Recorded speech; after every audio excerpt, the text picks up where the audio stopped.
Two special elections in the state flipped red seats to blue, and you'll never guess what both Democrats say voters' top concerns were: affordability.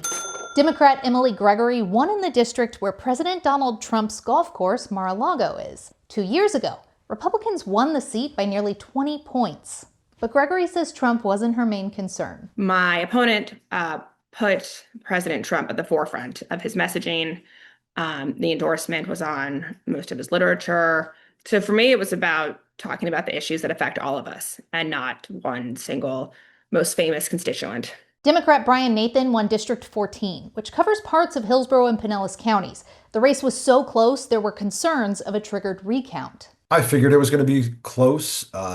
How close it ended up being was a little bit of a surprise. But Nathan says if this really is a blue wave, then Democrats need to stay focused on messaging and addressing voters' issues. I really want to start pushing back on the legislation that I'm seeing coming out of Tallahassee. So Your Florida asked UCF political professor Aubrey Jewett if he thinks these elections are indications of what will happen this November. Any particular special election is not necessarily a great predictor for how the next election will go in that particular district or just overall. And that's because when you have a special election, turnout is abnormally low. Jewett says in the stage of the election cycle we're in right now, typically the president's party almost always loses seats.